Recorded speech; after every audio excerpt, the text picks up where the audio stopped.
Since Aristotle, we've been searching for a way to describe our experience of time. And what is that experience? Sometimes we seem to have far too much time. We don't know what to do with it.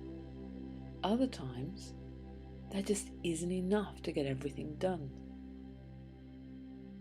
And yet time doesn't really exist. It's a concept that we created to keep track of our memories and our experiences and our days. You could say we're a collection of memories, with our past experiences determining who we are and how we act. Initially being taught by our parents about what is acceptable, and then later learning at school, from our teachers and from our peers. We all have a way of differentiating between the past, the present and future. We code them. And if we use the concept of a timeline, we can find out how we and others organise their time. Most people organise their time in a linear fashion. And it's the way that we store time that makes a difference to our behaviour and how we respond. A lot of our behaviour is influenced by decisions, experiences we made in the past.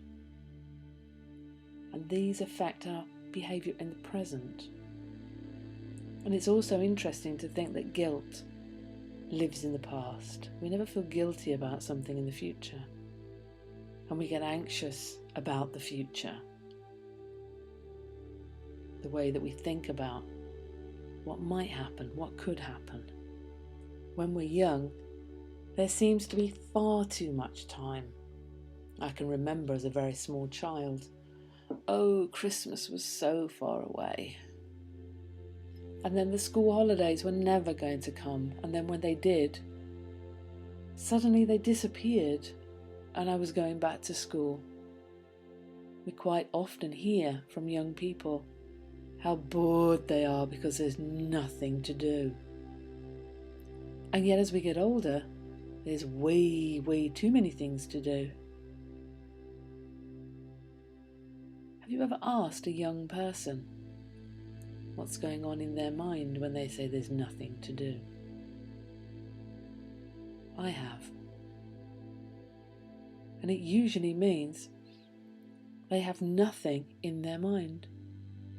They think about this vast expanse of time being empty. They never consider the possibilities. Time distortion. What a wonderful thing to be able to do. Quite a few people say to me, how can I do time distortion?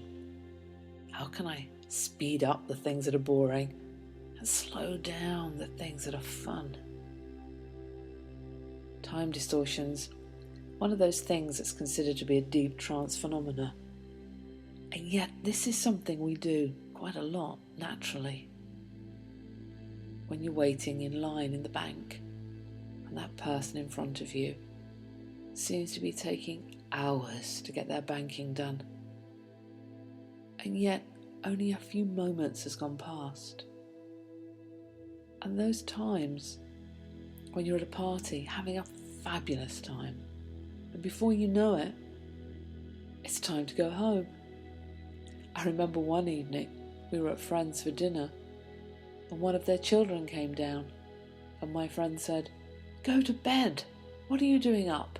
And she said, "But it's 6 o'clock in the morning." And we'd sat there all night talking and time had just disappeared. So time distortion is something that we all do quite naturally inside our mind. And how can we harness that ability, that capability that we have? If you go to YouTube and search for Aventesi, Aventesi,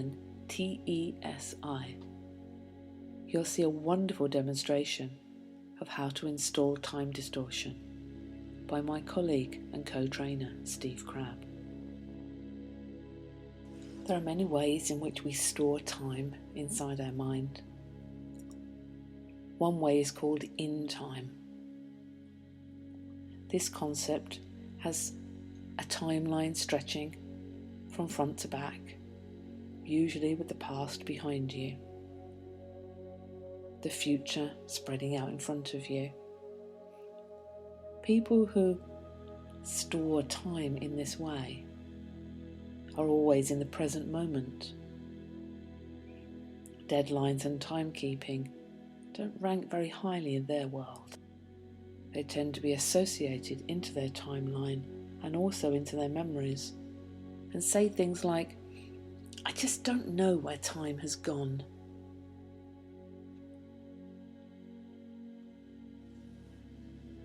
Another way that you can store time is called through time. With this concept, time is stretching from side to side, usually in front of you, the past on one side, the future on the other. People who store their time this way are said to have a good linear idea of time. Appointments, timekeeping tends to be important to them. And they say things like, "I have time on my hands." The way in which you represent time provides a basis for your skills and limitations. Some people who put the past behind them, and that's literally what they're doing, can't see the mistakes they made. And this could mean that they make the same mistakes again. People who tell you their future is dim are telling you literally that when they think of their future, the submodalities for those projects are dim. I love time. I have been a Doctor Who fan from the very beginning. I can't believe it's 50 years old this year. Wonderful the way he travels backwards and forwards through time. And yet, aren't we all Time Lords in one sense? And we're all able to go backwards into our memories. A lot of my clients who have problems spend a lot of their time living in the past, reliving again and again and again things that happened back then. And then again, a lot of people I see who suffer with anxiety and fears in their lives are spending a lot of their time living in the future, worrying about what might happen. By using timelines, you can float back into the past, recoding the way people look, review, remember, and think about something. You can float out into the future and create what it is that you want for yourself. Now, isn't that what they do in businesses when they do strategic planning? So if you can float back and put right, change the way you think and feel of something that you've experienced in this life, how about going back to a specific moment?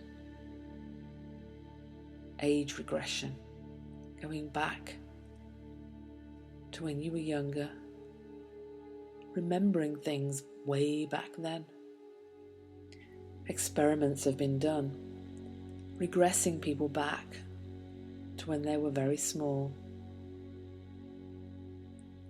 And suddenly those people find that they don't need their glasses when they're regressed back to that particular age, to a time before their eyes had deteriorated. You can take people back to specific occasions where they can find things they thought they'd lost. One of my clients was in a particularly traumatic time in her life. She had literally lost everything. Her husband died. He'd gone bankrupt. She had to move house, and she decided she was going to go and stay with her son overseas. And she packed up what was left of her belongings, and she had some valuable pieces. When she came back and she got everything out of storage, the valuables weren't there. Various family heirlooms that meant a lot had disappeared. She came to see me because she wanted to remember where she'd put them. So with the use of hypnosis, I regressed her back to the time when she was packing up her house.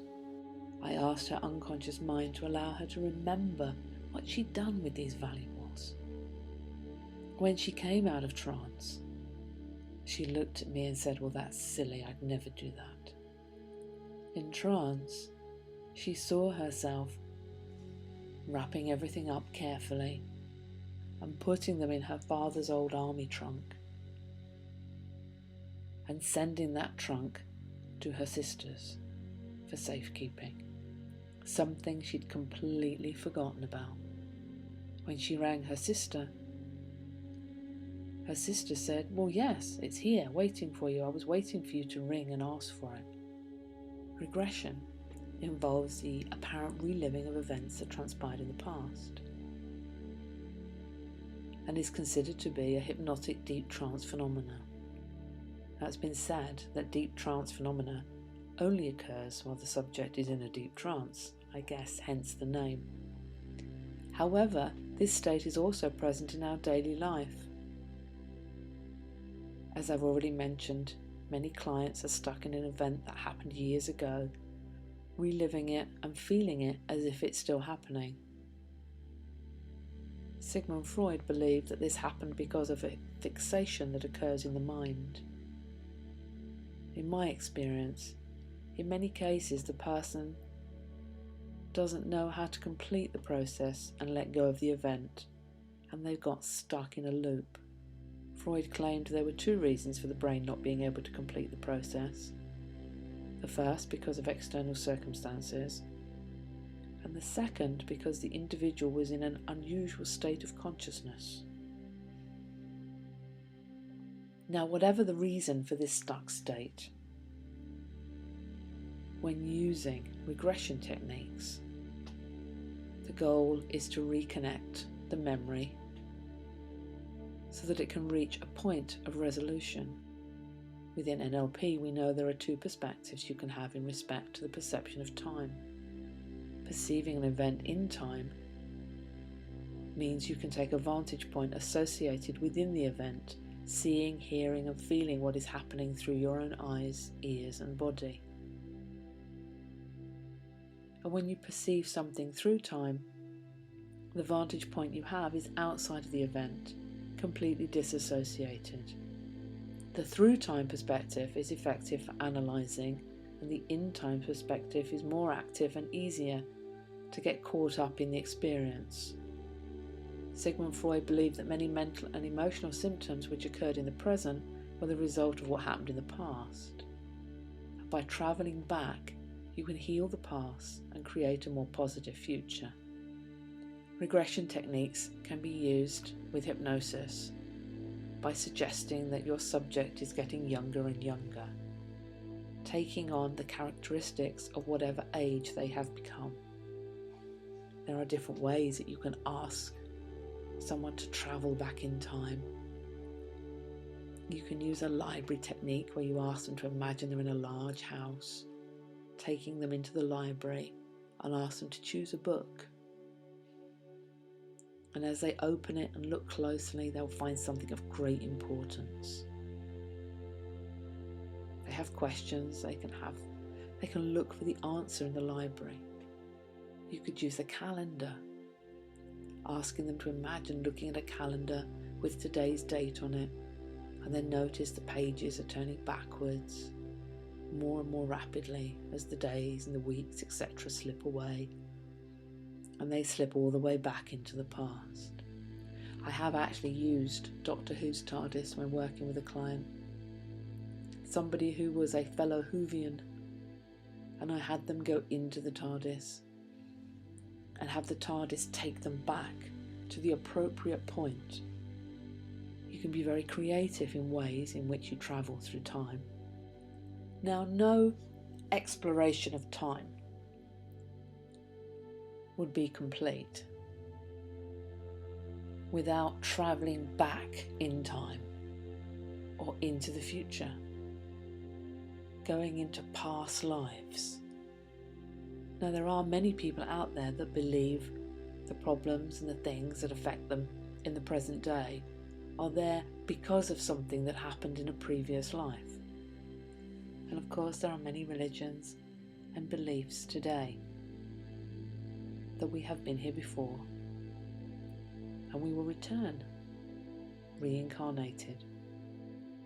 And a little known historic fact, reincarnation was even part of Christianity until 500 and something AD, when it was decided to take it out of the Bible, and all the Bibles were then rewritten. So who's to say? There are many thoughts as to what past life regression is. Some believe it's a genetic memory, that things are encoded in our genetic makeup.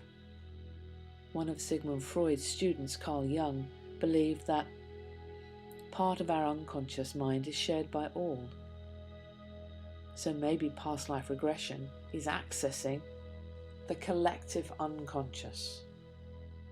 There is, of course, the fact that it's karmic memory, the fact that we have actually been reincarnated, and that past life regression enables us to access memories from those times.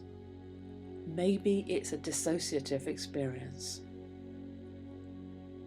an experience that allows your client to safely confront their problems as they create a life in which they can deal with whatever's needed. Interestingly, some solutions that have been found whilst using past life regression include weight problems in this life, and it was found that they starved in a previous life, unaccountable headaches in this life, no medical reason behind it, and they were decapitated in a previous life, people that have a fear of success, being put to death for abusing power in a previous life. Because it really is all about time, about your perception of time, how you use time. And you can change your perception much easier than you think. Now, to learn more about time and how to become your very own time lord, managing time to suit you, contact us for details of our NLP practitioner training. And you too can learn the benefits of controlling and travelling through time.